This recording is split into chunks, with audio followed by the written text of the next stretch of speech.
the secretary please take roll call? Commissioner Fuentes, Present. Commissioner Kreiner, Commissioner Wagner, Present. Commissioner Diaz, Present. Commissioner Vang, Here. Commissioner Hardy. Here. Thank you. We will now begin with the Pledge of Allegiance. Monica, will you please lead us? Yes. I pledge allegiance to the flag of the United States of America, to the republic with which it stands, one nation, under God, indivisible, with liberty and justice for all. Thank you. Just a friendly reminder, thank you everybody, if we can all please wear our mask when we come up to the podium to speak, you are allowed to remove them. And this is my first time chairing the Planning Commission, so work with me if I'm a little slow. This meeting is being conducted electronically. The public may participate in tonight's meeting by using the Zoom link or calling the phone number provided on the Planning Commission's agenda. Please note that all virtual participants will be on mute until they're called upon by the chair, at which point they will be unmuted. If you are a member of the public and would like to comment on an item, use the raise hand feature function on the Zoom. Or if you're calling in, dial *9. To avoid confusion, please wait for the item you desire to comment on to be called by the chair by raising your hand or dialing *9. For each matter considered by the Commission, there will first be a staff presentation, followed by a presentation from the project applicant. Testimony from the supporters of the project will be taken, followed by testimony from those in opposition. The applicant will have the right to final rebuttal presentation prior to closing the public hearing. In accordance to Section 13 of Article 2 of the Planning Commission, rules and regulations governing length of public debate, all public testimony from those in support and in opposition of the project will be limited to 3 minutes per person. Any testimony that references race, religion, economic status, national origin, or any other classification protected under state and federal law. Where did I go? Derogatory manner shall be deemed irrelevant or will not be considered by the Commission in making its land use determinations. If you challenge these land use matters in court, you may be limited to raising only those issues you or someone else raised in oral or written testimony or before the close of the hearing. We will start today's meeting with approval of the agenda. Are there any changes to the agenda? Thank you. Do any commissioners have any changes to the agenda? Nope. Is there a motion to approve the agenda? Motion to approve. Is there a second? Second. Beautiful, thank you. Would the secretary please take a vote? If you are in favor, please say aye. If opposed, by saying no. Commissioner Fuentes, Aye. Commissioner Kreiner, Commissioner Wagner, Aye. Commissioner Diaz, Aye. Commissioner Vang, Aye. Commissioner Hardy. Yes.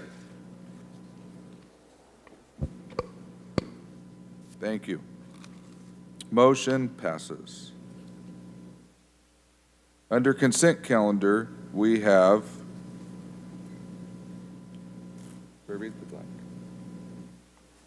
consideration of Fresno City Planning Commission meeting scheduled for calendar year 2022.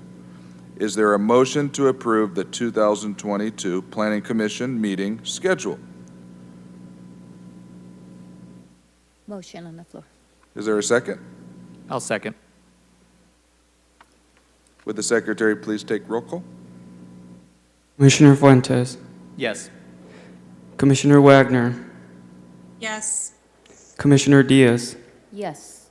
Commissioner Vang,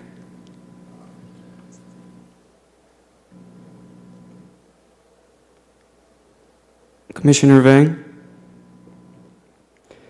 Commissioner Hardy, Yes. Looks like Vang's available now. Commissioner Vang. Yes. Motion passes. Thank you, everybody.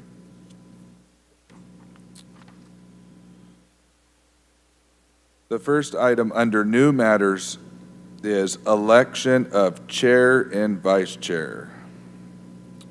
Would any commissioners like to nominate a chair or vice chair? I would like to make a nomination of a chair. I would nominate Commissioner Vang.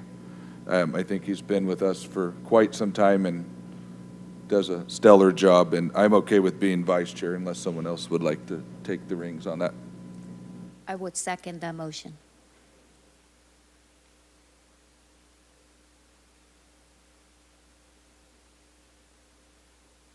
Oh. That was fast. Would the secretary please take roll call? Sorry about that. Commissioner Fuentes, Yes. Commissioner Wagner, Yes. Commissioner Diaz, Yes. Commissioner Vang, Yes. Commissioner Hardy. Yes. Congratulations, Chair Vang. Motion passes.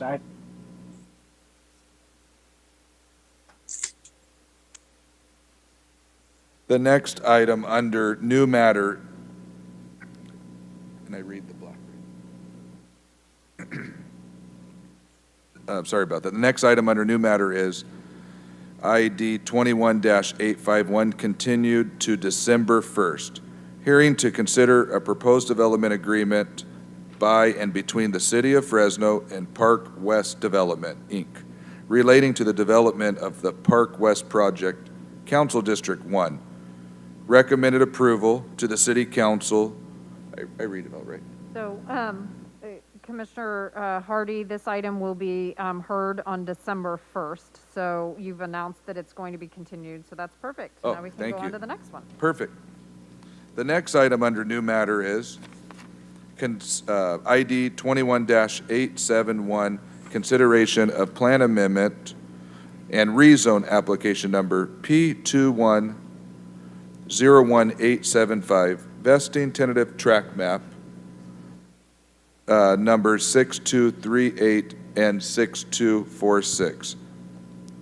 An environmental impact report, state clearinghouse number 2000-21003, related to the property generally located between North Bryant Road and East Copper Avenue, North Willow Avenue and East Siloxo Road, Council District 6.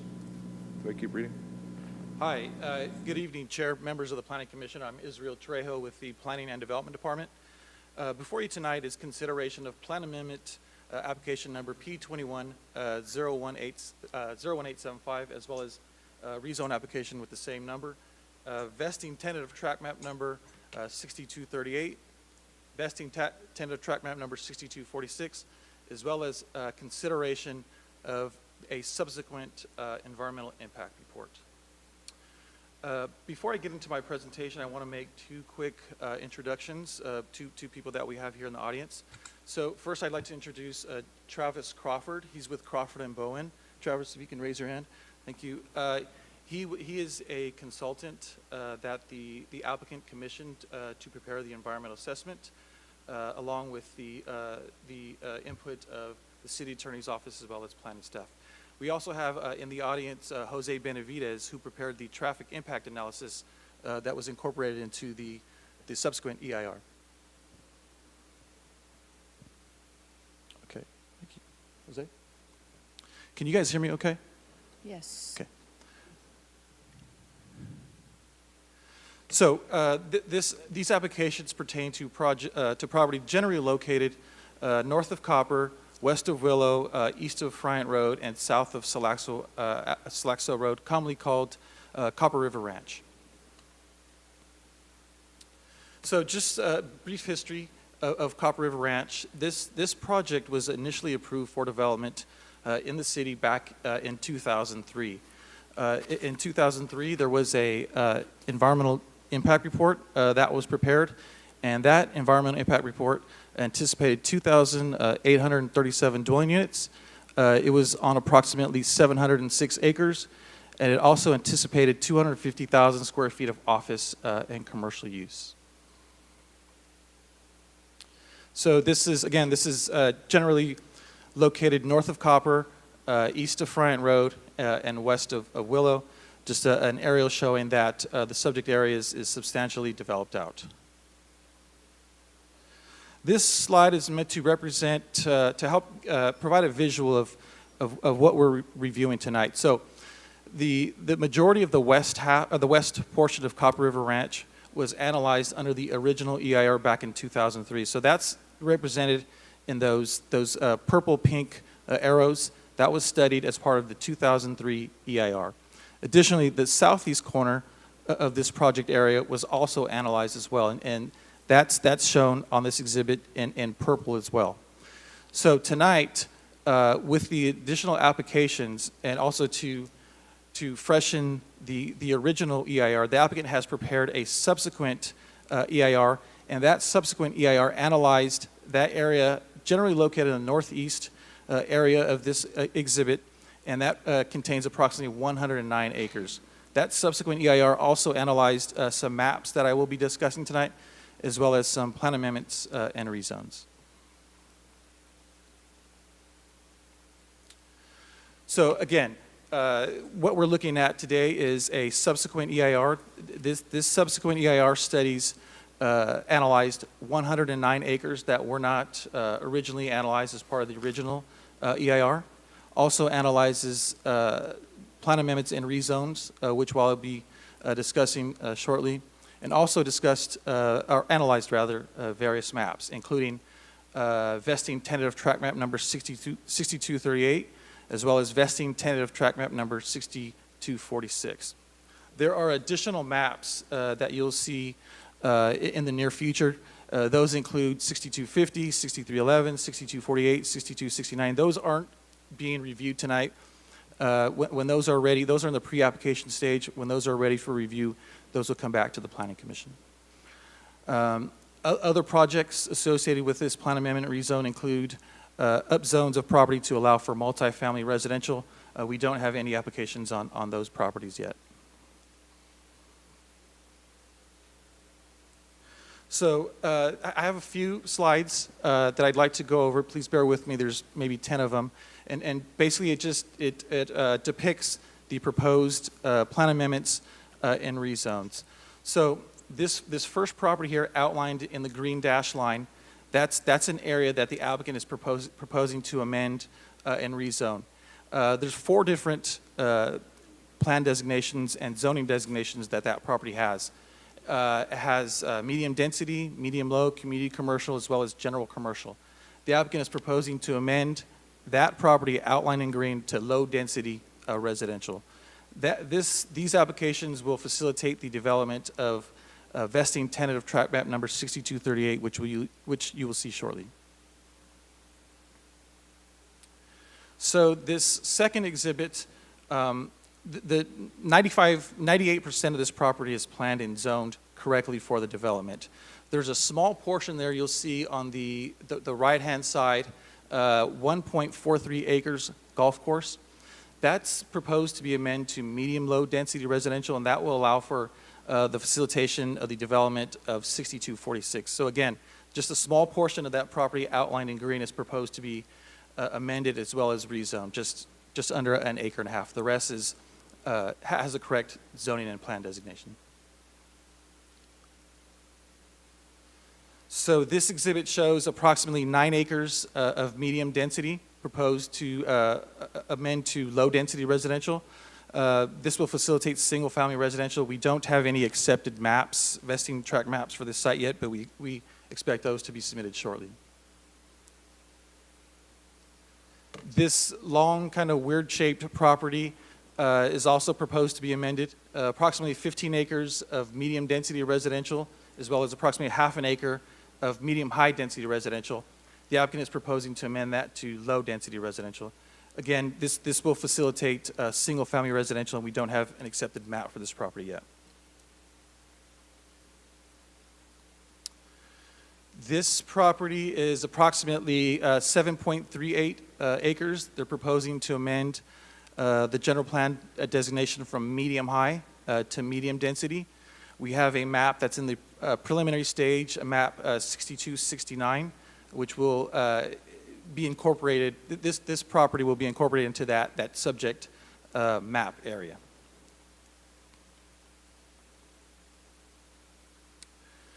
This property contains 4 plan designations, 4 zone designations. I'll read those off to you quickly. Medium-high density residential, approximately half an acre, 0.11 acres of medium density, 1.42 acres of community commercial, as well as almost an acre of medium density residential.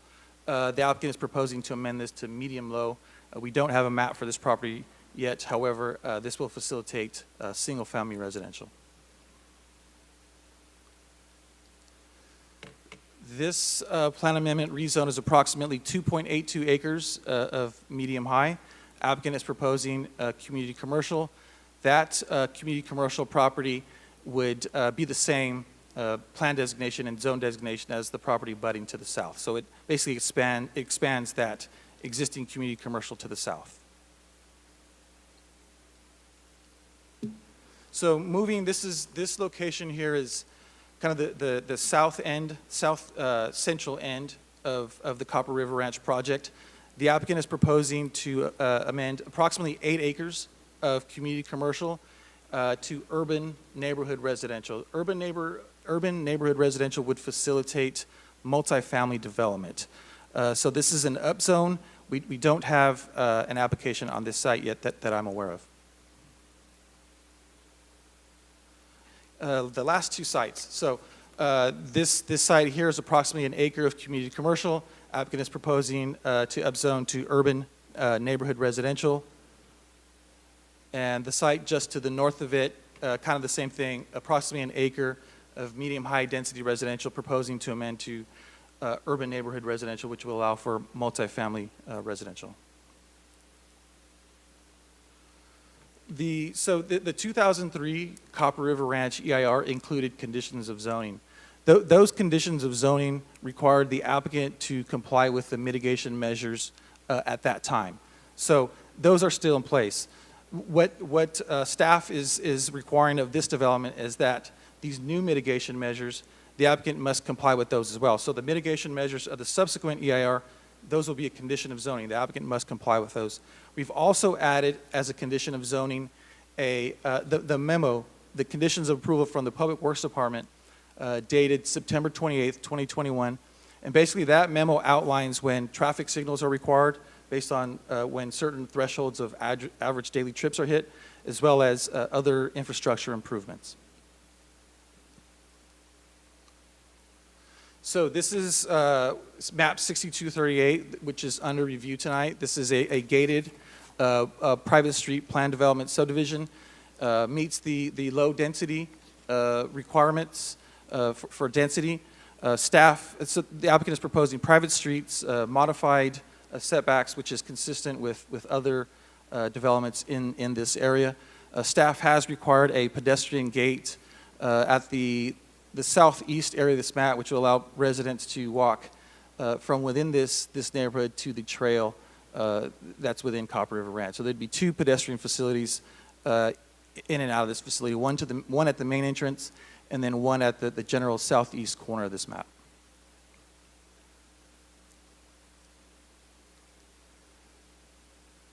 This map here is, again, this one is 98% of it is properly zoned and planned for residential, medium-low density residential. This is a 144 lot, single-family residential subdivision. This one is not gated, so it is public streets, and there are no property development standards proposed to be modified. This is an aerial of the two maps that are under review tonight. So 6238 outlined in green, as well as 6246 outlined in yellow.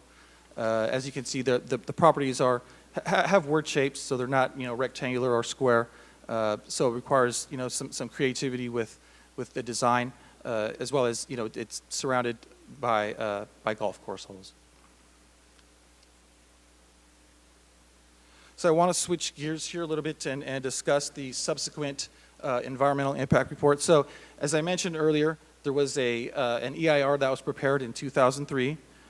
This subsequent EIR basically reanalyzes and freshens up the original EIR that was prepared in 2003. It also it studied 109 acres that I showed you on a previous exhibit, which I have also at the end. Also analyzed and reviewed the proposed plan amendments and rezones, which I just went over, and it also reviewed the maps that are under review tonight, as well as will be submitted sometime shortly in the future. The draft SEIR, the draft subsequent environmental impact report, was published on August 25th, 2021, which opened up a 45-day comment period. Within that 45-day comment period, we didn't receive any comments. After the 45-day comment period, we did receive one comment from the County of Fresno. That letter that we received from the County of Fresno is in the response to comments, and I'll generalize what was in that letter. So the County of Fresno indicated to city staff that they require dedications for public improvements. And also, as part of the review of the subsequent EIR, there was an original mitigation measure that required a roundabout at Friant and Willow. And so that was going to be originally a mitigation measure of the SEIR. The comment that we got from the county stated that the county does not approve roundabouts in their jurisdiction. So if the city wanted a roundabout, we would have to maintain it. The roundabout is actually out of the sphere of influence of the city of Fresno, so we could not require that roundabout. What we required in lieu of that roundabout is a fee, which is it's a pro rata fee for whenever improvements are required at that intersection. At 2035, the analysis, the traffic impact analysis, did not state that a traffic signal would be required. However, it did state that certain thresholds would be met, and in order to reduce those thresholds, staff required a roundabout. Again, that was not, well, it would have been allowed by the county with certain restrictions, which the city could not meet. So in lieu of that, the city requires, to improve that intersection, we required a pro rata fee for that intersection. So there was various impacts that were studied as part of the SEIR. The impacts that were less than significant include energy, geology and soils, GHG, mineral resources, population and housing, tribal cultural resources, and wildfire.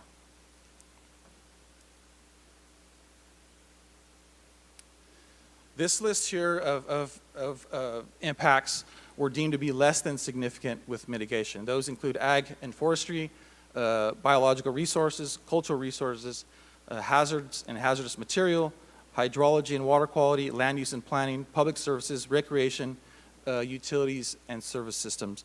So those were deemed less than significant with mitigation. Again, the mitigation measures of this SEIR are required as a condition of zoning on this project.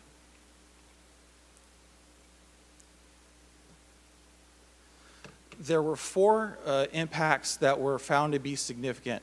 Those included aesthetics, air quality, noise, and transportation.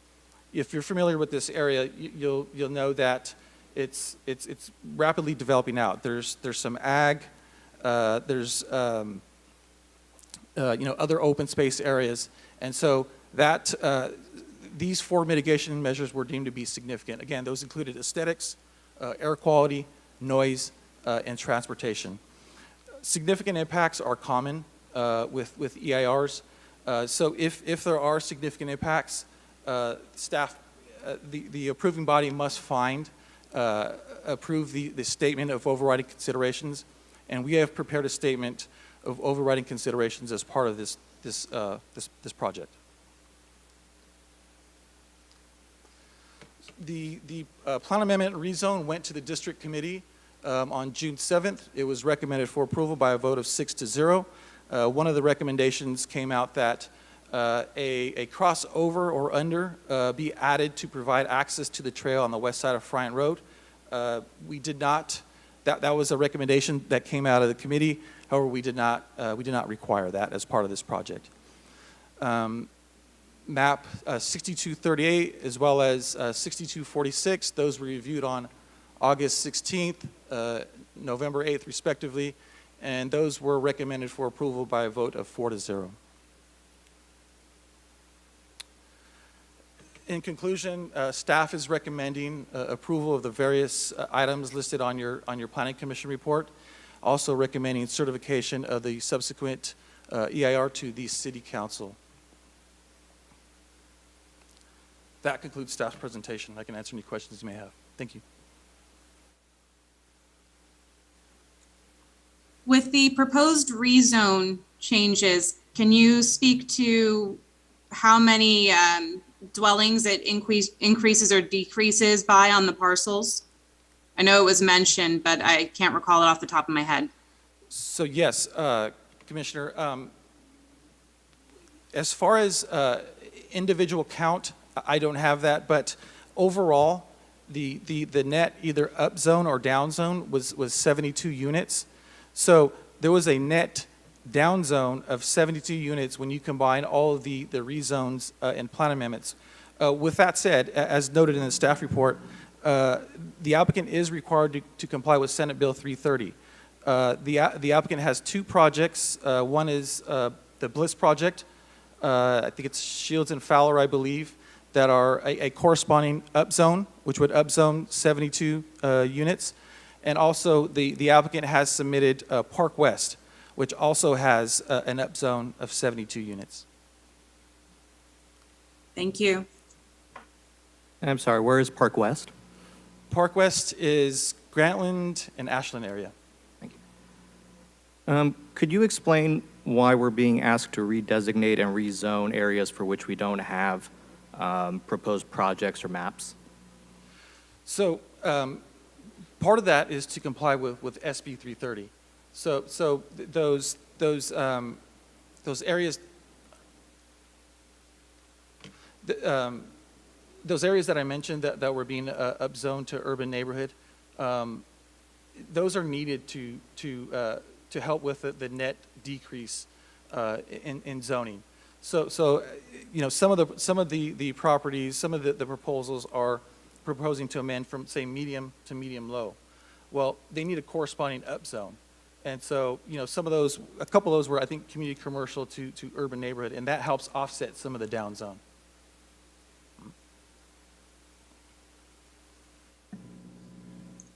Thank you. Question. So you mentioned the roundabout. What is the ultimate solution to that in regard to the roundabout? I'm sorry, can you repeat that? In regards to the roundabout, you mentioned that the city will hold the developers accountable of pretty much maintenance fees and whatnot. But what is the mitigation in regards to that roundabout? Are they planning to install four-way stops, lights? So I'll try to answer that. Maybe Andy can help me. But it's my understanding that the mitigation for 2035, we don't know. I don't believe the county knows either.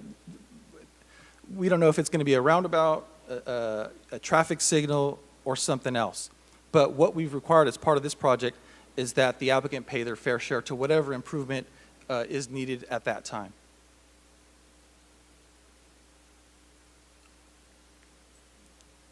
Thank you. Do you have a sense of, in, let's see, the Copper River Ranch area generally, how many multifamily dwelling developments there are currently? And I ask because I know a lot of the area within the proposed project is downgrading from multifamily zoning to single-family. So I'm just curious on the whole. So I'm aware of one, which is at the northeast corner of Friant and Copper. That one's pretty substantial in size. I think it's the biggest one in Fresno, 492 units. Thank you.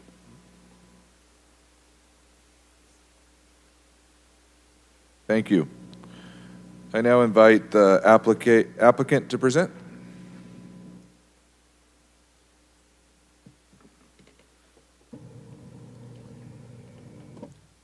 Good evening, Mr. Chairman, members of the commission. My name is Jeff Roberts. I work for the Assimi Group here in Fresno. Our business address is 1396 West Herndon in the city of Fresno, suite number 110. I have to tell you, it's a pleasure to be back and speaking in person at this meeting here tonight. It's been a long time, and we've always liked making presentations to the commission and are really happy to be back.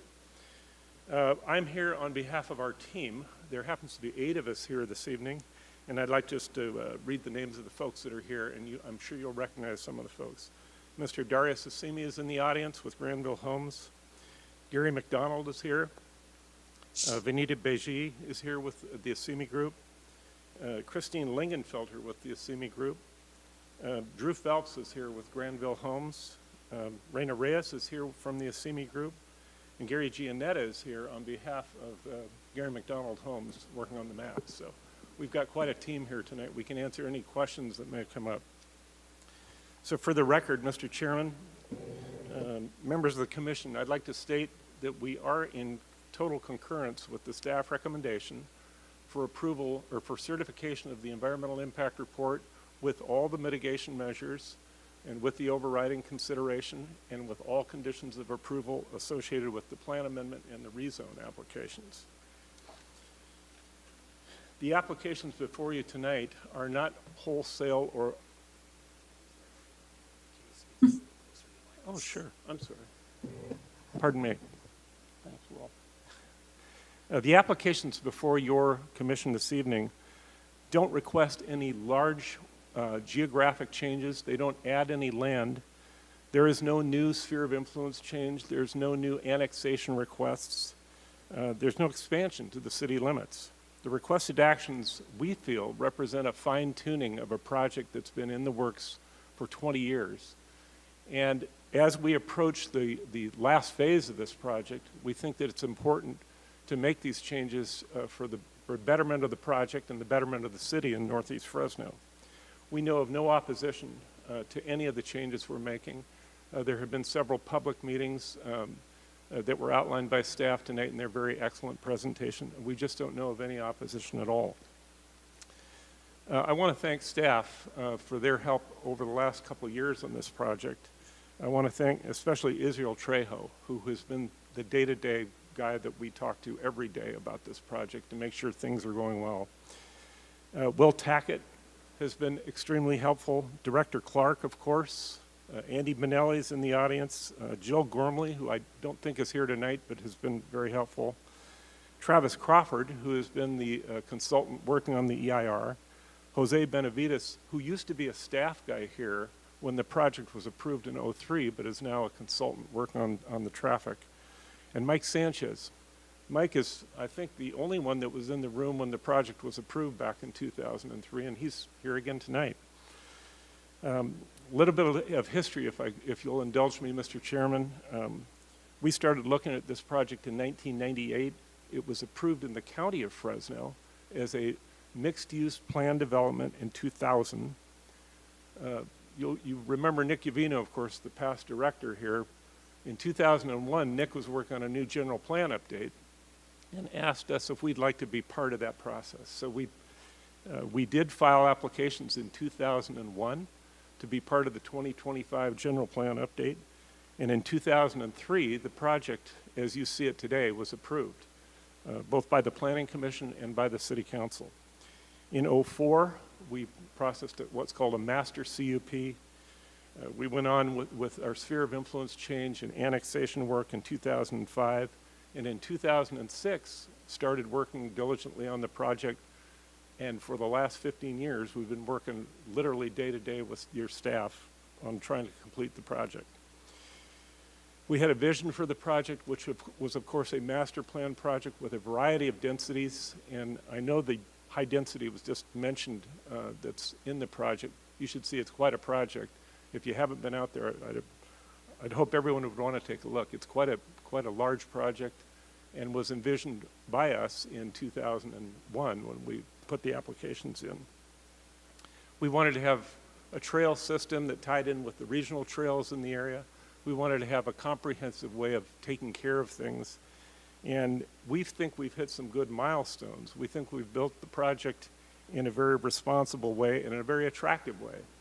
And I'd like to touch on a couple of those things if you'll indulge me, Mr. Chairman. A couple of the milestones, we've built a beautiful vista point west of Friant Road and connected with a trail to the Eaton Trail, the Lewis S. Eaton Trail, which is also known as the Parkway Trail. We planted trees there, and Darius will remember this with Tree Fresno when we did something called carbon offset groves.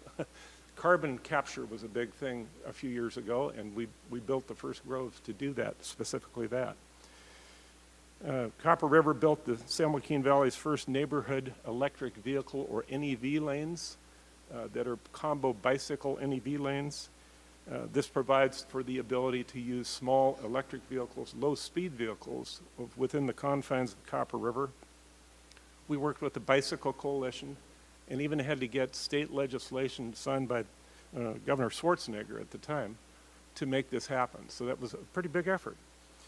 Copper River was the first project in the San Joaquin Valley to eliminate wood-burning fireplaces. And we did that. That wasn't a comfortable thing to do at the time. It was rather difficult, but we did it.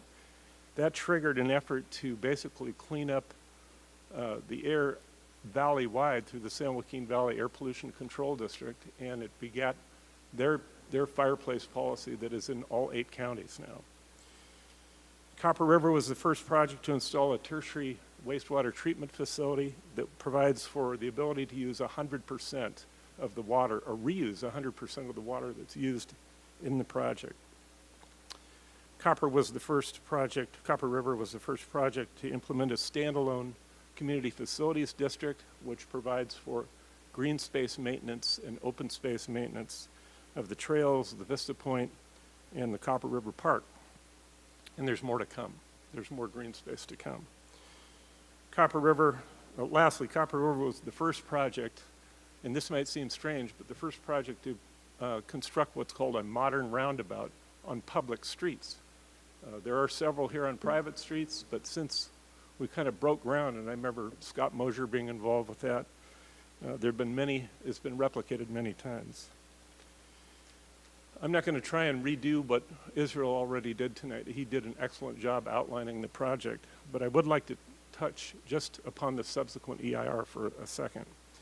It's been 18 years since the EIR was certified. In CEQA terms, they call that getting stale. And so there's a reason to refresh and redo the technical reports and to redo the EIR. There's also some state and local laws that weren't in existence back when the EIR was certified. There's been renewable energy changes. Every house now has solar. There's water-saving efforts by the state and the city of Fresno that are now in effect. SB 330, which was mentioned tonight, that's called the Housing Crisis Act of 2019. We have to deal with that and address that in the environmental impact report. Rule 9510, the indirect source rule that the Air District imposes on every home, was not in place until 2007. And then SB 743, the VMT rule, which was approved years ago but went into effect last year, is also dealt with. Our proposed changes, and Israel did a good job showing you the maps, cover about 69 acres of land total. And those are the fine-tuning changes that he discussed, both by plan amendment and rezone. So in terms of requested actions, I'll just reiterate very quickly, we're asking the commission to recommend to the city council that the council certify the subsequent EIR as recommended by staff with all mitigation measures imposed, and approve the statement of overriding considerations. Number 2, that the commission request the city council to approve plan amendment and land use designations as outlined here this evening with the graphics that Israel put on the board. And 3, request that the commission recommend to the city council that they adopt the ordinance bill and rezone the 68.92 acres that are referenced in the staff report. Again, we appreciate the time here tonight. At this time, I'd like to introduce Gary Mcdonald, who will talk about the 2 maps that are pending, that are going along with this application. So I'd be happy to answer any questions if you have any at this time, or come back. So thank you. Thank you very much. Appreciate it.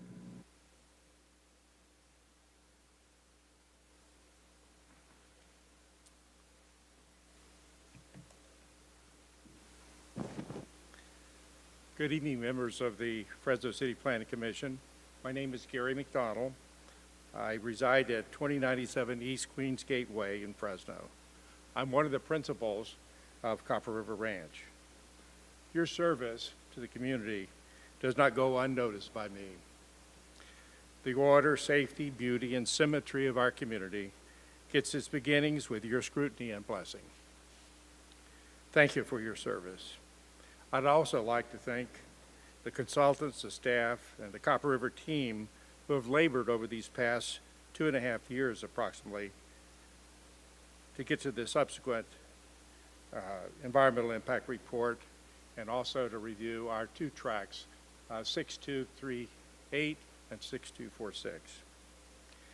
23 years ago, Farrah Simi and I signed a purchase agreement with the Tatham family to buy Copper River Ranch. Where did all that time go? If it's another 23 years, I'm going to be over 100. Anyway, Jeff Roberts, who's worked with Copper River Ranch over these last 20 years, has done a very good job of presenting what we've had to say to the commission.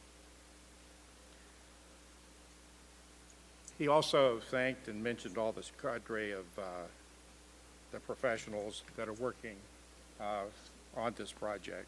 I'm having trouble seeing this all of a sudden, sorry. I would like to thank my partners, the Lyles family and the Simi family. Darius Simi is present here tonight with us. The capital needed to put together a 900-acre community that over 9,000 people will call home is substantial. The risk of the market, environment, governmental regulatory changes along the way present great risk. And with this huge capital outlay, people who do this, they have to be dreamers of a better Fresno, pride in a job well done, and possessors of nerves of steel. None of the partners forget the Great Recession. Having to fund this 900-pound gorilla for several years, nerves of steel were greatly needed. I would also like to pay special tribute to the frontline people who worked collaboratively to prepare the SEIR. Travis Crawford has already been introduced, the environmental consultant, Jose Benavides, the traffic engineer, and then a part of the Simi team, Christine Lingenfelter and Vanita Beji. They're both present. And most prominently, I want to say appreciation to Israel Trehu, who has labored more than any other person over these last 2 years to bring together the SEIR to the commission, as well as track 62, 38, and 46 for your approval. Gary Giannetta is also here, our project engineer, and he can answer any engineering questions you may have this evening. Israel, I would like to say publicly, thank you. You're my favorite person in Fresno today. As a matter of fact, I'm about talking to you so often, you probably don't want to hear from me anymore. But anyway, Israel, the reason I think so much of you, you answer your phone. I'm an old man and prefer to talk on the phone rather than get an email. Besides, Israel is a very professional individual and a gracious person who represents the city of Fresno quite well. So thank you, Israel. I'm happy to say tonight that we are in complete agreement with all the agency's reports, the environmental findings, and staff's conditions. We're ready to go back to work on this east side. I have a backlog of people who want to live at Copper River that we can start immediately to facilitate that need. And so, we respectfully request your unanimous recommendation to the City Council for their final approval. I'm available to answer any questions you may have. Thank you very much. Appreciate you guys' presentation.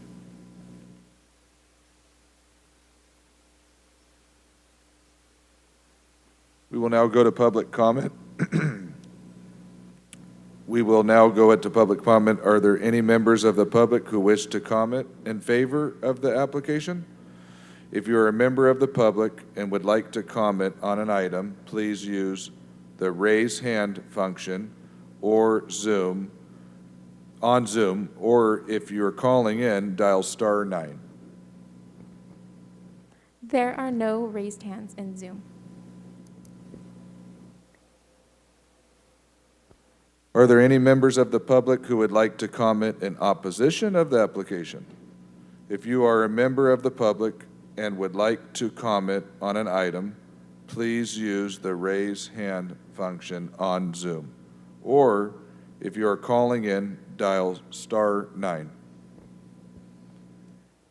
There are no raised hands in the Zoom. Okay, so I guess we'll pass the rebuttal. We will now close the hearing. Would any commissioners like to ask questions or comment on this item? Yes, Or I have make a one other motion? question. This may be beyond our scope, but for the areas that would be upzoned from community commercial to multifamily residential, I know we don't currently have any proposed projects, but from the applicant, do you have any plans, even if they're in the early idea phase, to develop those parcels for multifamily projects? Good evening, Commissioners. Darius Assemi with Granville Homes. Commissioner Fuentes, we haven't designed those projects, but there's two multifamily projects that are in the early stages that we're looking at, subject to approval tonight. One is on the golf course, approximately 90 units, and one is off the golf course, north of the commercial, which will create a great mixed-use project attached to the commercial right on Copper and Maple. And that's approximately 110 to 120 units of attached product that will create a great mixed-use project right on the corner of Copper and Maple. The 4 acres that's already approved for commercial is under development. We'll see the first buildings come out of the ground, hopefully sometime middle of next year. Restaurants, shops, sandwich shops, services that creates a great walkable community. Connected north of that will be the first multi-family project, about 120 units approximately. Second one on the golf course, which will be the first of its kind, at least in North Fresno. I know we had one in East Fresno years ago, but this will be a multi-family project right on the golf course. And then, of course, you have the 2 entries, the main entries to the project right off of Friant. Will also be between 2 and 3 story multi-family project, but nothing under design. But that's if you take a look at some of the projects we've built around town, the most recent one was at Fig Garden Village, an infill development of 42 units. These are 1 and 2 bedrooms, 1 bedroom, 1 bath, 2 bedroom, 2 bath, all with attached garage. Thank you. Is there a motion to approve staff's recommendations? I'll go ahead and make a motion to approve. I'll second. Commissioner Fuentes, Yes. Commissioner Wagner, Yes. Commissioner Diaz, Yes. Commissioner Vang, Yes. Commissioner Hardy. Yes, thank you. Motion passes.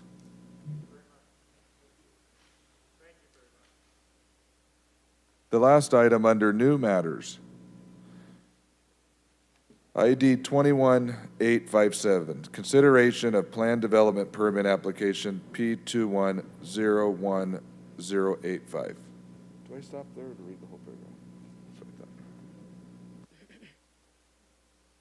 thought. I will have staff to present the item.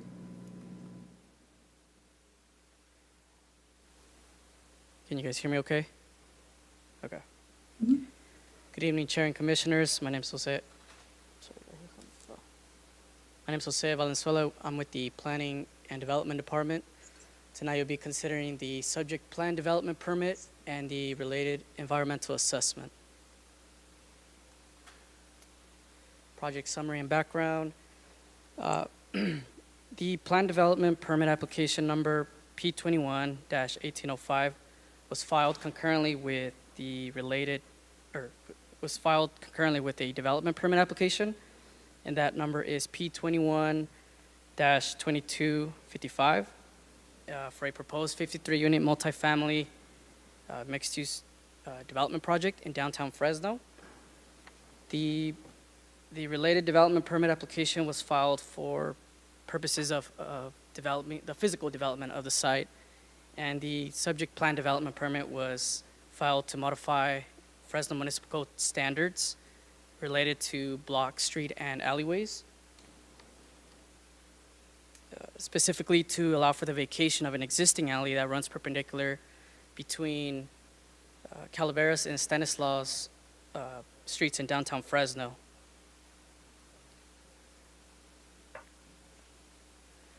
Some general background on the site. The site is 1.67 acres of property located on the north side of Stanislaus Street between Van Ness and L Street in downtown Fresno. Here you can see an aerial with surrounding uses. To the west you have multifamily, some office uses, and commercial uses.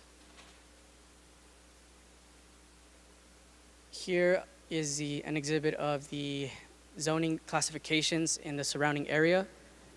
The downtown neighborhood is the predominant zoning district in the area. You have downtown core to the south, downtown general to the southeast.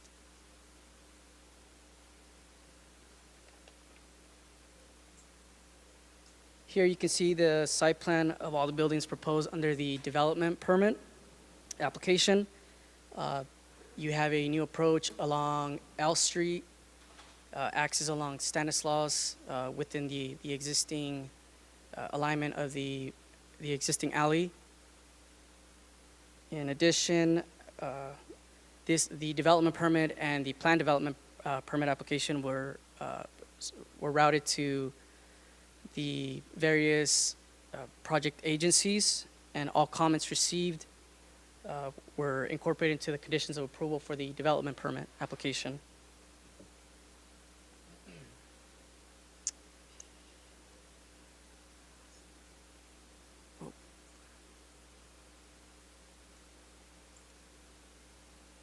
Sorry, I think I'm missing a slide. Okay. So it looks like I'm missing a slide. No worries. So the Fresno Municipal Code prohibits the vacation of alleys, and therefore the applicant filed the associated plan development permit to go along with the development. The plan development permit application to go along with the development permit to modify the Fresno Municipal Code standards. With that, public. Yeah. I'm sorry. Is it okay if I? Could you? Yes. Change the slide. Yeah, it's the wrong PowerPoint. Sorry.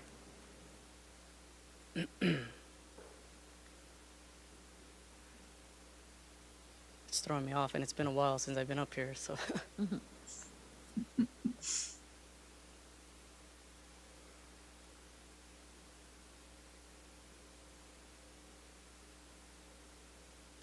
It's the one with the PS.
No. I'll start from slide 8, please. Or 6 and 7. Slide 6.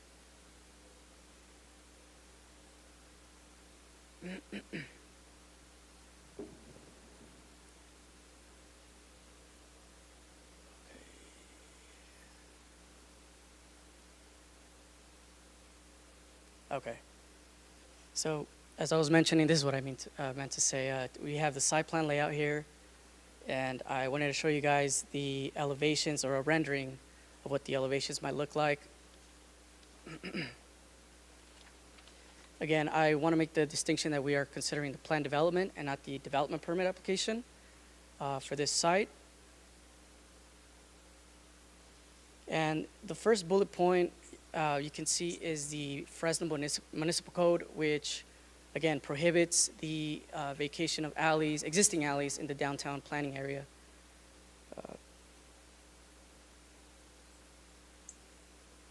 And again, therefore, the plan development permit was filed by the applicant. And here I outlined it, the existing, the partial alleyway that is proposed to be vacated. And if you can see, there's a proposed small dog park in that segment.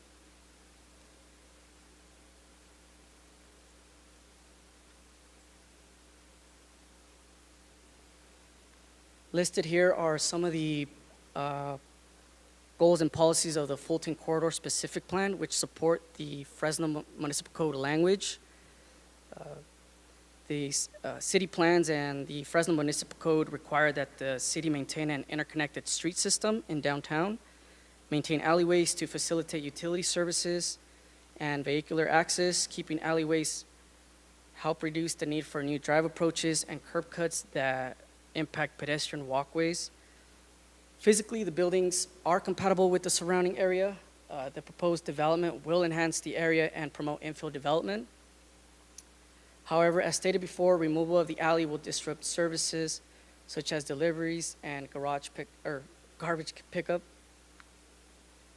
The goal for downtown is to have buildings up against the front towards the sidewalk to provide for an inviting pedestrian-friendly frontage. Alleys are reserved for services and vehicle access, which are typically located behind alleyways or behind buildings. Removing public access or partially removing public access to the alley will disrupt neighboring properties and the downtown street network. It is because of these impacts that the director denied the plan development application. Some important dates and public input. A notice of intent of director's action was sent out to surrounding property owners on September 2nd. The director approved the development permit application, but denied the plan development that same day. The director's decision to deny the subject application was appealed by the applicant on October 15th. Notice of tonight's public hearing was mailed to surrounding property owners on November 5th, 2021. Staff's recommendation is to the Planning Commission is to deny the applicant's appeal and uphold the director's decision to deny the plan development permit application and consider the related environmental assessment. Should the Planning Commission grant approval, the Planning Commission shall modify the plan development findings and adopt the environmental finding. And that concludes staff's presentation, and I'm available for any questions. Thank you. I have so many questions for you. All right, ready. So how is this alley used now? I know you had mentioned, utility services and garbage pickup and things like that. But the only thing that is on this city block is the Valley PBS building. So I can understand the municipal code side of it, but from a common sense component, I look at this undeveloped parcel of land downtown and I see a project that creates more beds for heads and community space and garages, which are something that you don't see very often downtown. And first look at this makes me think that this would be, a viable project. So how do we, aside from straight code, how do we best assess whether it makes sense to keep an alley in an undeveloped parcel or make the amendment and get more development in that space? Right. If I'm not mistaken, the Valley Public Television office building has needs a backup generator, right? Mm-hmm. And would require and fire access. The fire department did have a comment where they might need access to that in case of an emergency, and the existing alley, if partially blocked off, don't see a turnaround or could impact that adjacent parking lot. Any further? Yeah, so Jose, can I jump in? So Commissioner Wagner, that's a really great question. So we did not put in an aerial of the entire extent of the alley. Currently, the alley extends from Calaveras all the way to Fresno Street. And so this would actually create a block. So essentially think of a roadblock in the middle of a road. So half of a developed block would be blocked off from full access of the alleyway. So it's not an isolated block where it's just one block with an alley. The alley extends all the way currently from Calaveras to Fresno Street. So this would block off the alley. So I don't know if that answers your question in terms of, or your first question. I know you said you had many, so. That was absolutely the biggest question. And as I zoom out on my Google Earth, that I can see that now that it runs more than just that block. So that does make a little bit more sense there. Thank you. I had a question. Could the developer be responsible to relocate the neighbors? Backup generator, fire access? Not with this application. Was that ever talked about? Not that I'm aware of. No. That's all I had. Thank you.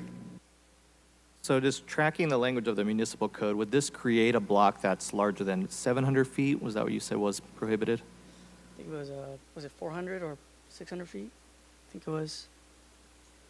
I don't have the exact measurement. Whatever the prohibition is with respect to length, would that be violated by blocking off this alleyway? Oh, we'll measure that out.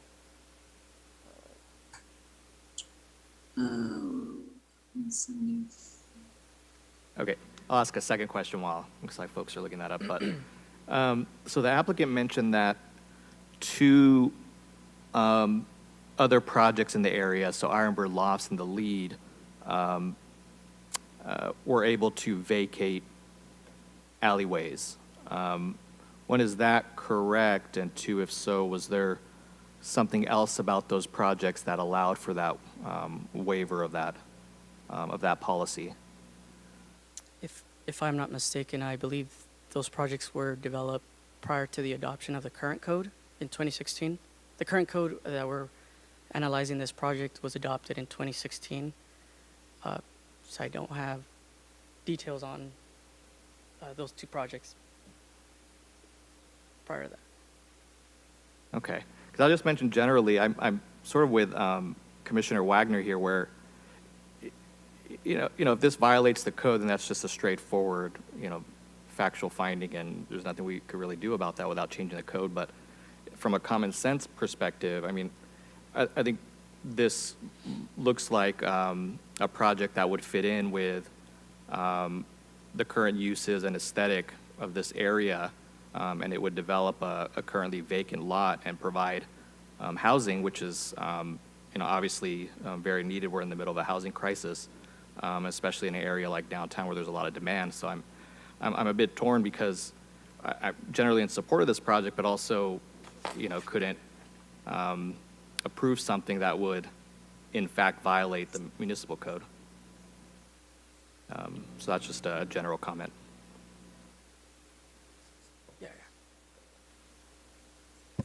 Vice Chair Hardy, Commissioners, Will Tackett, Planning and Development Department.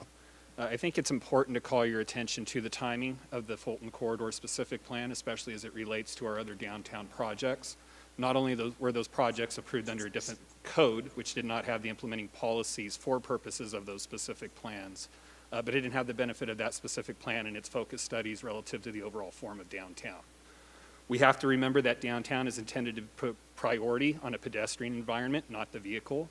We can look at past practices and what we've done with other properties prior to those recommendations coming through the community, but we don't want to abandon the code provisions for which a plan development allows deviations without consideration to whether or not those considerations are consistent with our plans. And that plan very specifically states you put the priority on the pedestrian, you keep your alleys, you retain them, you don't abandon them, you put your buildings up at the street, you create that environment.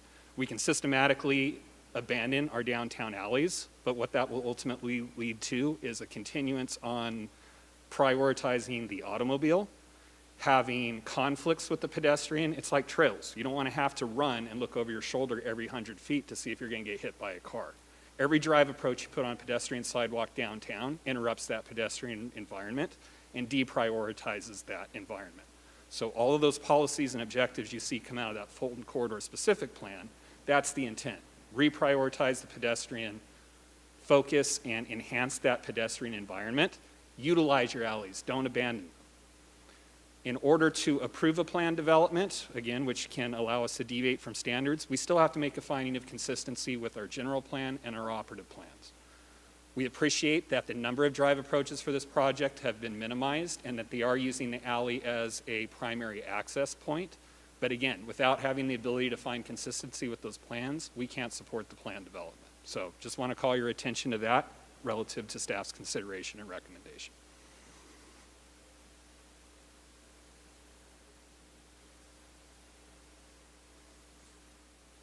Can anyone speak a little bit to the changes in the parking situation along the street, along East Stanislaus? I saw that it was changed to your diagonal stalls from standard parking against the sidewalks, the curbing.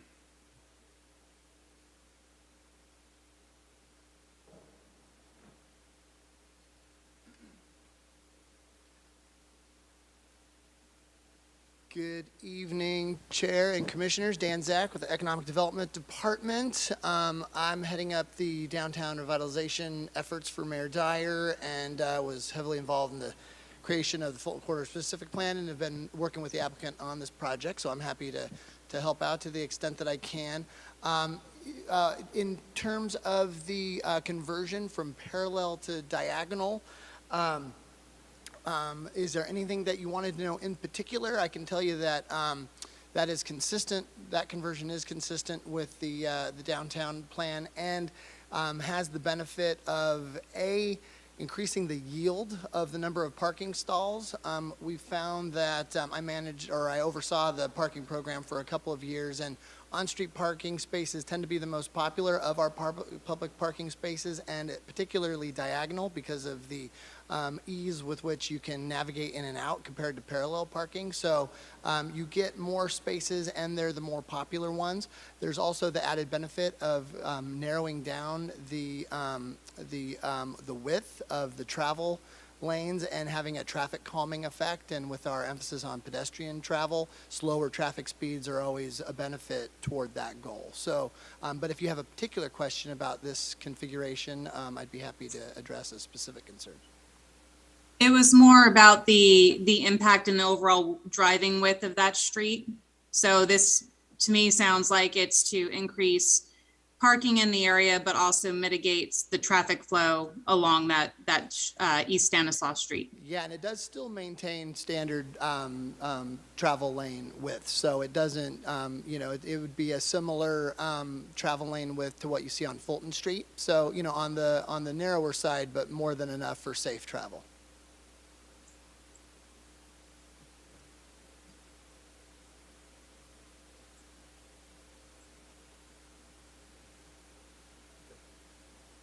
Have there been any conversations for an alternative plan that provides continued alley access, but doesn't skimp on the amenities for the development, like the dog park and the parking garages? I would let the applicant speak to that, but I have not, to my understanding is that this is the site plan that's been developed, and that was their goal from the beginning, was to remove the alley, and there wasn't an alternative developed that I've seen. But if they have different information, I'm sure they'd be able to provide that with you. I've seen them in the audience tonight, so. Okay, thank you. Sure. I'd like to provide clarification to Commissioner Fuentes' question that in the downtown district, the maximum block length is 400 feet. And so the vacation of the alley would then create a block length of approximately right around 375 plus feet. So it would be less than that 400-foot maximum.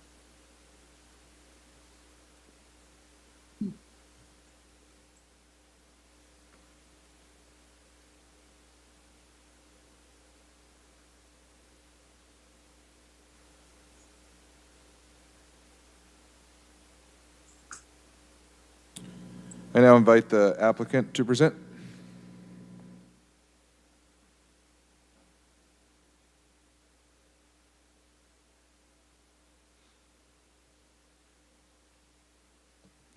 Good evening, Mr. Chairman and members of the Commission. My name is Sal Gonzalez. I work for Lance Cashin and Company, who's the developer of the project. Good evening. I'm at 265 East River Park Circle, Fresno, California, 93720. My esteemed colleagues on the city staff, we agree probably 90%, 95, some crazy high number. And even though we have a minor disagreement on this, look, we're terribly excited about, if you don't mind putting the site plan back up, we're terribly excited about this project. We're terribly excited for a number of reasons, because we know that the amount of inventory is too low. We need more housing units. We know that, furthermore, it's not just any projects. It's a project that is mixed use, urban infill, and we know doggone well that we need more open space. We need more communal, social place, central gathering points. It's what we did at River Park in terms of our retail. It's what we've done at Campus Point in terms of the mixed use environment there. And so in terms of the excitement, we think this brings to downtown, which we hearken to the call of increasing housing stock and and working with our esteemed leadership here in this building. We think it's a positive thing to do this, and we think it's a wonderful project. Now, in terms of the actual differences of opinion, whether it's goal 610.5 or 919, a couple of responses relative to those.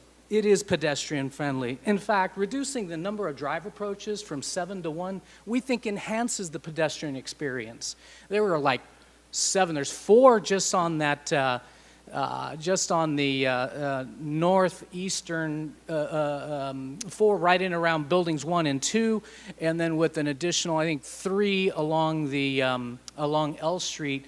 And so the reduction of those conflicts is a positive thing. We think that in terms of the policy goals required or requested by the Fulton specific plan or the general plan or any of the planning documents, the goal of maintaining accessibility and putting the unsightly things kind of in the alley or somewhere that's unseen, we achieve that. We achieve the pedestrian friendliness. We achieve the access to parking through the alleys. We achieve the unsightliness, retention, putting the utilities in behind the buildings. We achieve the fact that the buildings are on the sidewalk and facing the public, and so we think all those things are wonderful things.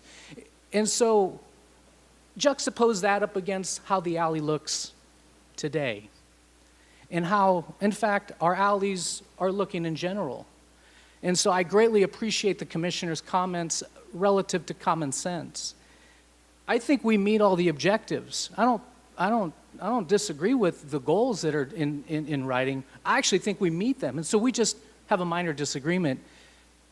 If we have to, in terms of the marketability, sever the two communities, we think this is the one, the unanimity between all the 53 units is great. The 4,000 square feet of retail, the townhouses that are along in Building 2.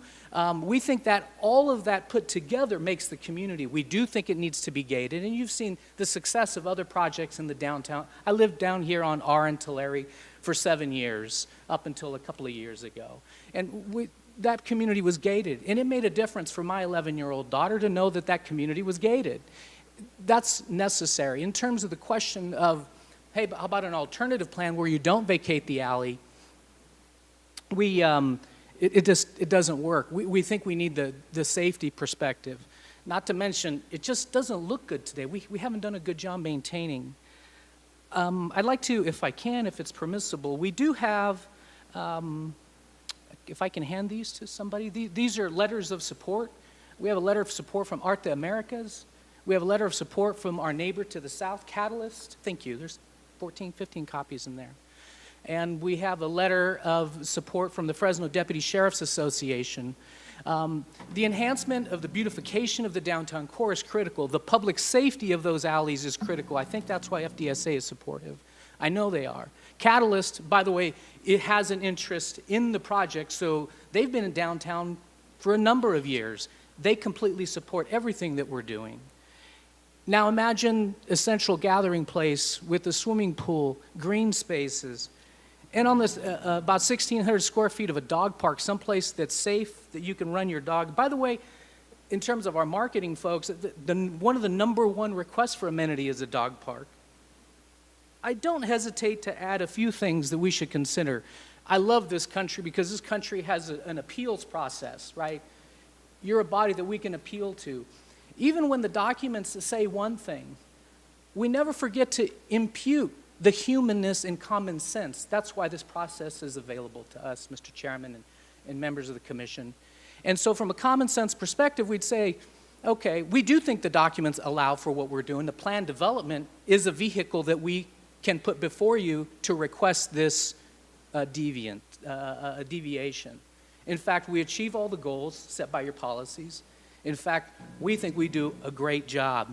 And in terms of the issue relative to Valley Public Television, we've opened dialogue. I've talked to Jeff Aiello. He is individually supportive of what we're doing. In terms of the interruption of services, that's another policy goal. We retain an easement for the services to go up and down the alley, so it's not like we're severing those. And so all together, what we need is urban, infill, mixed-use housing in the downtown core with great amenities. And I think that's what's before you. Our request is simply to say, I have to have it gated, and we want to improve that alley, and what a better way than to move this project forward. Everything else, we don't disagree. My colleagues we work with a lot, those of you around you in the planning department, and to Mr. Valenzuela, we sure appreciate your work. last things, post-COVID, we have to look at documents, and I think this is generally accepted, for more flexibility in the documents. We got to take a fresh look at open spaces, rethink all of our uses of public spaces, adaptively reusing some of those alleys, that's okay, and tailor solutions to the individual project needs. And so, again, we love this community. That's why we're putting so much money in this thing. And if we can answer any questions, we'd love to. Thank you, Mr. Chairman. We have our civil engineer, Gary Giannetta, who knows downtown. And as an aside, yes, regardless of when those things, when the lead and when the Ironbird lofts were approved, that's a good use of that alley space. And so, anyway, Gary Giannetta's here. He's the civil, as well as Clay Davis with Teeter Architects, who did the design on the units. I think I've answered all of the questions, and we really appreciate you allowing us to appeal to you tonight. Thank you.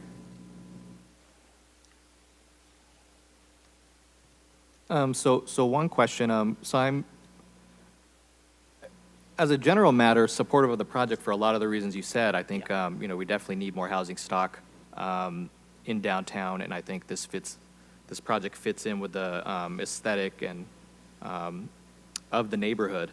My main concern is because just per the municipal code, we need to make specific findings, and I'm concerned specifically about policy 887 and policy 919. I mean, 887 says where alleys are present, retain them and require all new parking access to be taken from them. And 919 says, prohibit the closure or abandonment of existing streets and alleys. So I'm just wondering how we're able to make the requisite findings Sure. with this project. I think your plan development, and the staff can correct me if I'm wrong, is a usable vehicle when there is the potential allowance for such a thing. And so I think that's why the vehicle of plan development, and the fact of the matter is we were requested to use this as the vehicle to carry the document. So I think it's allowable. The question really is can they make the findings? And so I think what the staff is saying is, hey, look, we can't, because you need to make sure that the pedestrian friendliness and the accessibility to the parking through the alleys. I just respectfully disagree. I think you can. And then one other, sorry. No, I'm going to play devil's advocate here because I look at this and say, okay, this in my mind is not really a closure of the alley. It's a repurposing of the space. Fair enough. So I think it really looks at how you're interpreting the way the code is written. But I see that parcel all the time. And I look at when I'm in cities, growing up in one, and being on that street side with more people feels safer than being in an alley, in my experience. And I look again at that length of alleyway from Fresno Street all the way up through here. And the blocks aren't that big, but what are those alleys really being used for now? And could that be rerouted to the perimeter of the blocks? I'm having a hard time with. It's okay. If the goal is pedestrian, today, the only folks who are walking through the alley are those that are doing something generally that they're not supposed to. Okay. And albeit, look, we have great respect for our colleagues in the building. We need to do a better job of maintaining them. And that's not solely on the city staff. That's us in the private sector as well. So exactly, let's repurpose it. I'd be willing to bet that we'd have more pedestrian activity by doing what we're doing, what we'd like to do, rather than today. Repurposing is exactly what we're doing, Madam Commissioner. My one other question was, so I know the stated intent of Policy 919 is one of them is to provide a location for unsightly services such as trash pickup. You mentioned that you had attempted to solve that problem with your current proposal? They are, they're in the, the utilities are, the trash enclosures and compactors. And by the way, we're a big proponent of compactors. And if you're going to use bins as a community, we need to have lockable bins. And I think we're all trying to move that. That's what we're doing at River Park, and it's made a significant difference. But I'm sorry, I can't point out. Let's see, does that work? If on the north side of the dog park, you can faintly see there are compactors there. And then if you look at the building called G3, which is garage, by the way, astutely pointed out, it's one parking garage per unit. That's 53 parking garages, which are a wonderful amenity to have in when you're living in an urban core. But on the westerly end of G3, you'll see, thank you, keep going to the other way. Keep going down this way. There you go. You see that right there, those boxes? Thank you, whoever's doing that. And then on the north side of the dog park, compactors we think is in fact, we're working with Dan Zach on trying to bring compactors into the downtown core. It alleviates the incentive for homeless ravaging through those bins.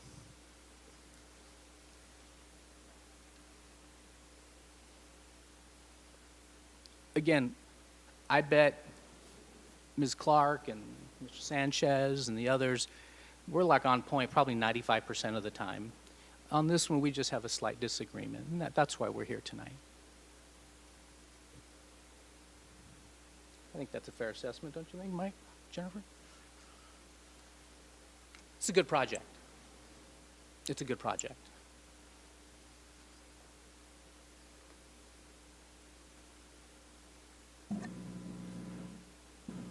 Thank you.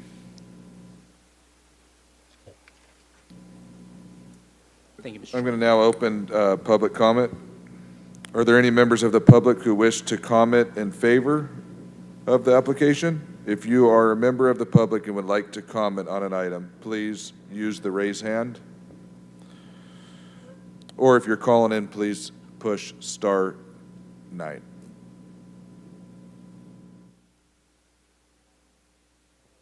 There are no hands raised in the Zoom. Are you commenting in favor? Yes. Great, thank you. Mr. Chair, members of the Commission, my name is Darius Assemi, representing Granville Homes. We've built several projects in downtown Fresno, over 8 multifamily projects and a few commercial projects.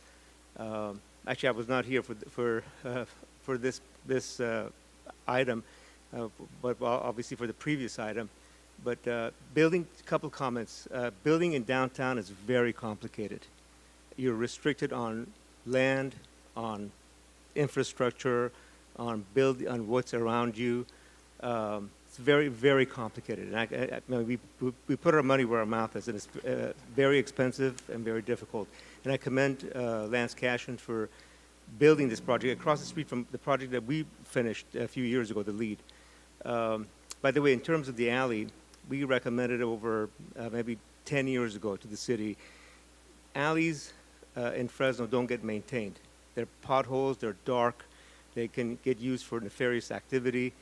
If the city is serious about alleys, they should then convert it to a very attractive, pedestrian-friendly, bicycle-friendly, well-lit connector that connects all of downtown to the workforce areas.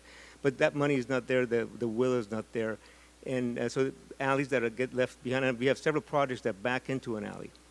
And it's unfortunately not good activity that takes place in those alleys. And the project across the street, the LEED, where we did convert the alley into open space for our residents, that has worked out really well, and it's also gated. So again, downtown projects are very difficult to put together, and we need more housing. Our projects in downtown are full, and there's a waiting list. I know there's folks that want to move downtown. There's over 55,000 people that work down here, down in the urban, just in the downtown area, that could use more housing. And 53 units or 54 units would be a great addition. Thank you. Thank you. Is there anybody else that's in support of the project?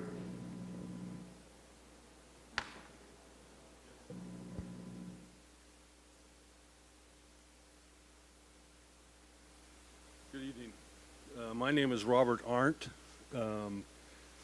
I can speak to some of the activities that occur in the alleyways in Fresno. I was 35 years Fresno police officer, retired in 2010. During that period of time that I worked with the PD, I was assigned to a tactical unit, and we would work drug operations and prostitution operations. And if we wanted to go and try to find something, we would look for alleys.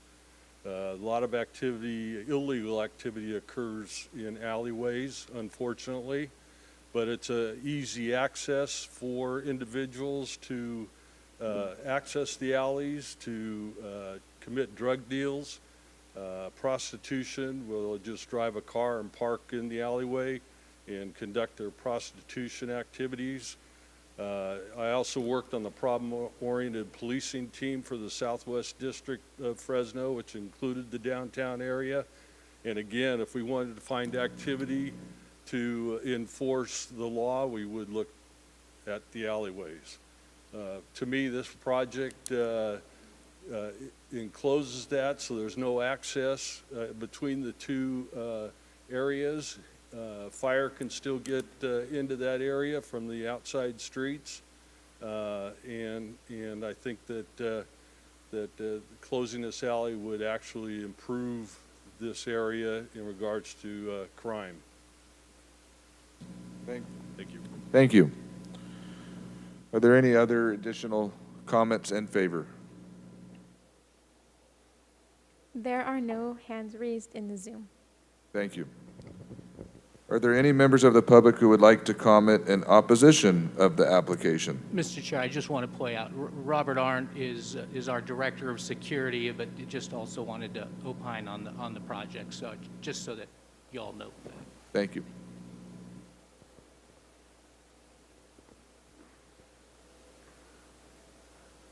Are there any members of the public who would like to comment in opposition of the application? Please raise your hand on the Zoom function or dial *9. There are no raised hands in the Zoom.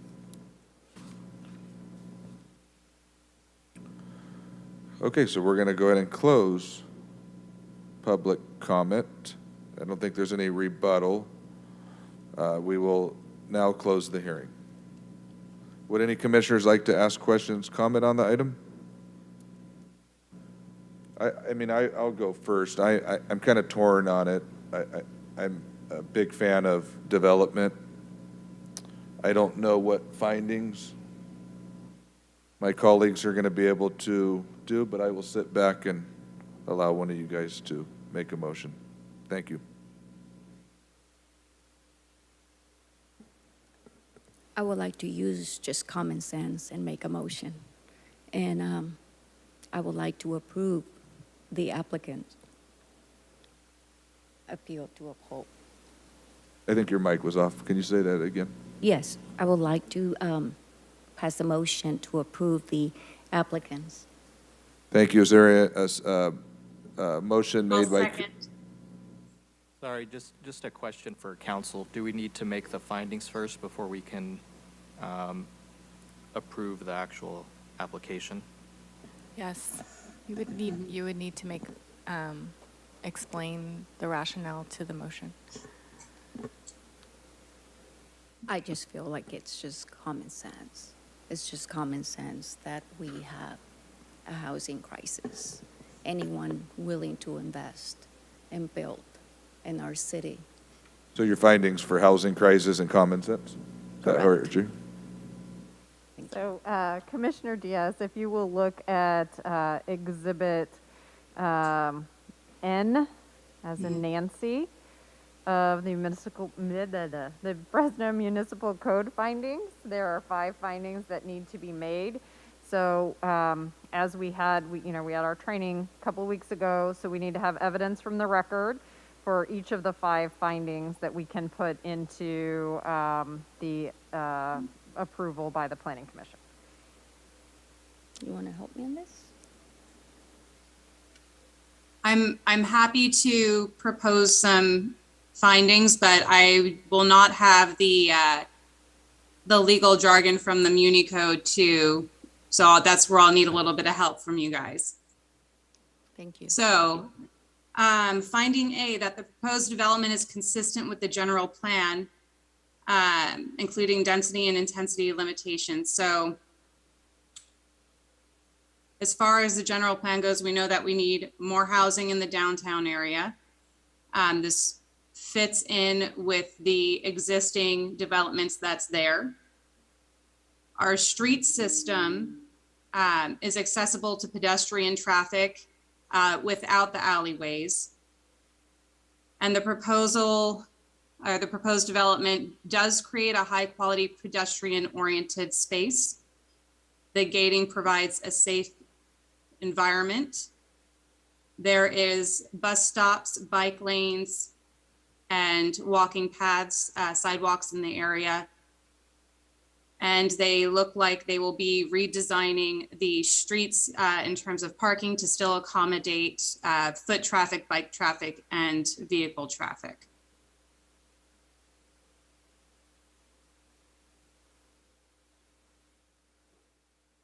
Commissioner Wagner, thank you. That was really great. Does that address all 5 findings or just the first one that you were starting with? That's just A. Okay, thank you. So, This is the team has to write all this down for the record, so thank you. you just let me know when you're ready. Are we ready for Will? Go ahead.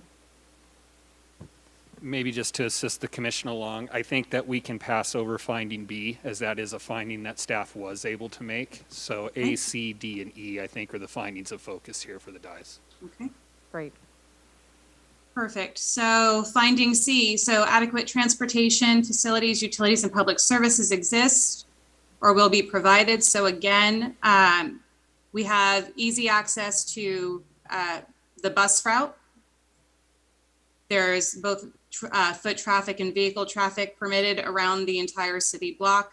I believe all but Van Ness Avenue is a 2-way street. So, you know, that shouldn't be any issue there. And again, we have alternate routes around that area outside of that alley. So that should probably solve the issue with finding C. They address the access for fire departments, so that helps with the public services. And then they are actually proposing to improve some of that by including the trash compactors along with more traditional waste receptacles.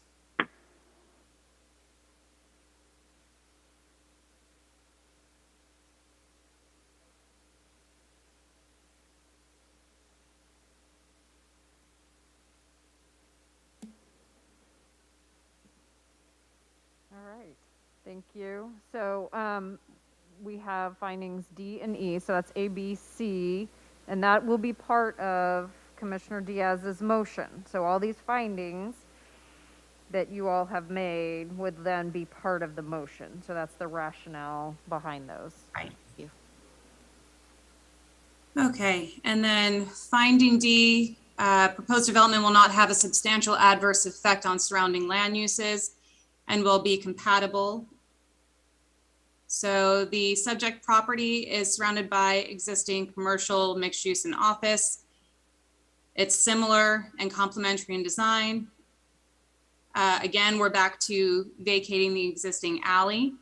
And from what we've been presented with today, the general consensus is that it would not result in adverse effects on the neighboring properties because the existing traditional block traffic flow still provides reliable delivery for utilities and public service in conjunction with the access that they have left for the fire department as shown in the site plan.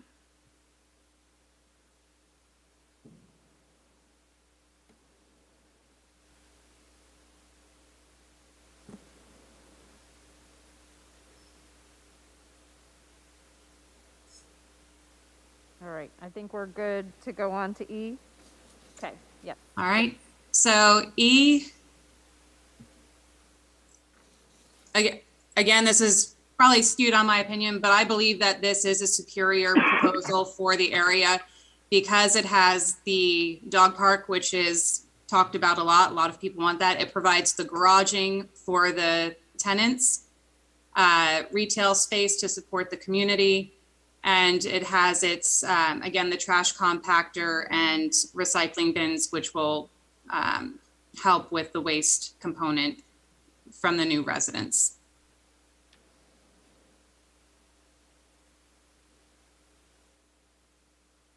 All right, so sorry to interrupt you on your motion, but thank you for making those findings. I appreciate that. So Chair, you can take back over. Secretary, would you please take the vote? Commissioner Fuentes, Yes. Commissioner Wagner, Yes. Commissioner Diaz, Yes. Commissioner Vang, Yes. Commissioner Hardy. Yes.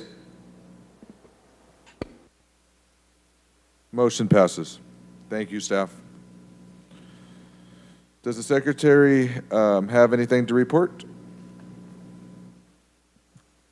I just have a reminder that our planning commission meetings will be December 1st and December 15th. Congratulations, Chair Vang, on your new role. We will be providing you with the script for the next meeting. Feel free to reach out to City Attorney's Office if you need additional information. Additionally, we will we will have potentially another training in December depending on the weight of both of those agendas. So if they are super long, we will not do a training, but if they are short enough, we might do another mini training like we did on the last one, which was very helpful today. So thank you very much. That's all for my report. Thank you, Director Clark. Next is unscheduled communication. If you are a member of the public and would like to comment, please use the raise hand function on Zoom. If you're calling in, you could go ahead and press *9 now. There are no raised hands in Zoom. Thank you. The meeting is adjourned.